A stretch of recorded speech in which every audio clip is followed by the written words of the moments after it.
Queen Elizabeth I, the Virgin Queen, the woman who defeated the mighty Spanish Armada and turned England into a world power. History remembers her as brilliant, powerful, and larger than life. But behind the dazzling gowns, behind the jewels, and under layers of thick white makeup, was a woman terrified of being seen as ordinary.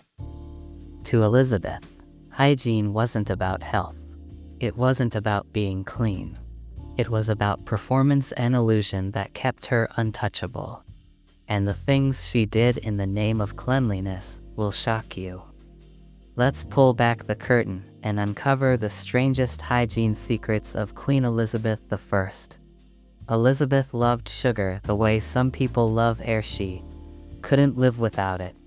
In the 1500s, sugar was rare, expensive, and exotic. Most people would never taste it in their lives. But for the Queen of England, it was everywhere. She gorged on candied violets, syrup-soaked fruits, sweet almond marzipan, and endless desserts. It wasn't just food, it was power on a plate. To eat sugar was to show the world England's growing wealth, but sugar had a dark price. Elizabeth's teeth began to rot. She brushed with a paste made of herbs and, shockingly, sugar itself. She used gritty powders that shredded her enamel. By her 60s, her teeth were black, broken, or missing entirely. Her breath was so foul it made courtiers flinch. And yet here's the strangest part. The noblewomen at court copied her.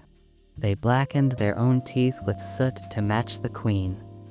In Elizabeth's world, rotten teeth weren't shameful. They were fashionable. They screamed wealth, power, and status. You've probably heard the famous line, "I bathe once a month, whether I need it or not." Whether she actually said it or not, the truth is close enough. In Elizabeth's time, people thought water was dangerous. They believed it carried disease, opened the pores, and let sickness seep inside. Bathing wasn't refreshing, it was risky, so Elizabeth avoided it. Instead, she changed her linen underclothes several times a day. People thought the fabric pulled dirt and sweat out of the skin, and when she wanted to freshen up, her maids dabbed her with rosewater, vinegar, or herbal mixtures. A full bath. That was practically a royal event. Servants hauled in wooden tubs, heated dozens of buckets of water, and prepared everything like a ceremony. It was so much trouble, Elizabeth barely bothered. But don't imagine her as dirty. She was always perfumed, powdered, and dressed in flawless silks and velvets. Her gloves were scented, her handkerchiefs soaked in oils, and her body was treated more like a sacred relic than human flesh.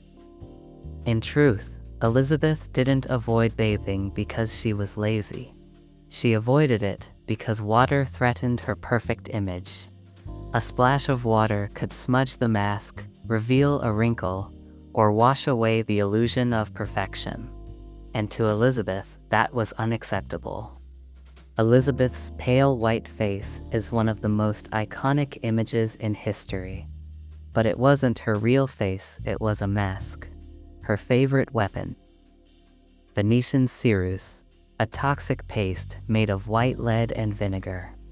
It gave her the flawless porcelain look that screamed purity and power, but it was slowly destroying her.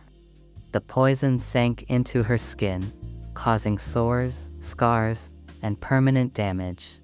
Her solution? More makeup. She layered it on thicker and thicker, until her real skin was hidden beneath a painted shell. Her lips were painted with mercury-based dyes. Over time, she developed tremors, memory problems, and weakness, classic signs of mercury poisoning. She was literally killing herself to keep up the illusion. But to Elizabeth, makeup wasn't vanity. It was a weapon. She even forced painters to use face patterns, templates from her younger years, so she would always look youthful in portraits, no matter how old she really was. She banned mirrors from her rooms, avoiding her own reflection. Some whispered her face became so fragile that if you touched it, the makeup would crack apart. Elizabeth didn't care. She would rather poison herself into oblivion than let her people see her as mortal. Elizabeth built her hygiene around scent, not soap. She carried Pomander's ornate balls, filled with herbs and spices to sniff whenever foul odors crept in. She perfumed her gloves, soaked her gowns in oils, and filled her chambers with roses and lavender. Her hair, rarely washed. Instead, it was stiffened with sugar water, powdered, and later replaced by wigs, especially fiery auburn ones that matched her youthful portraits. As her natural hair fell out, likely from years of poisoning, wigs became essential to her image. No one was allowed to see her real hair, her real skin, or the truth beneath the mask. Her entire hygiene routine wasn't about removing dirt, it was about covering reality. Every scent, every wig, every perfumed glove screamed, "I am not like you, I am untouchable." From the outside, Elizabeth's palaces looked like heaven. Golden ceilings, velvet carpets, music echoing through vast halls.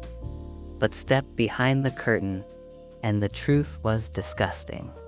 There were no toilets, no plumbing, no running water, waste-filled chamber pots, cesspits, and trenches. The smell clung to every room. Elizabeth's own toilet was a close stool, a cushioned wooden chair with a pot hidden underneath. It was emptied by the groom of the stool, a powerful court position. Yes, the man who handled her waste also advised her on politics. That's how close power and filth were at court. The rest of the palace was worse. Buckets of waste were hauled through dark halls by gong farmers, dumped into pits, or tossed outside palace walls. Herbs were burned to cover the smell. Rushes were spread on the floor, but filth built up beneath them. The stench grew so unbearable that Elizabeth often moved her entire court to another palace just to escape it. It was the perfect metaphor for her reign: beauty and power on the surface, rot and decay underneath. The illusion of cleanliness. Elizabeth's hygiene wasn't about health, it was about control. Every powder, every drop of rosewater, every deadly layer of makeup was part of her performance. To bathe was to risk the mask. To show her real body was to show weakness. And Elizabeth refused to be seen as weak. So she chose illusion. She perfumed, she powdered, she painted.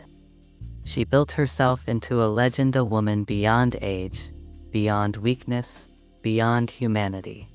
By modern standards, Elizabeth wasn't clean, but by her own design, she was flawless. She understood a truth that still echoes today: image is power. And for Queen Elizabeth I, her image was everything.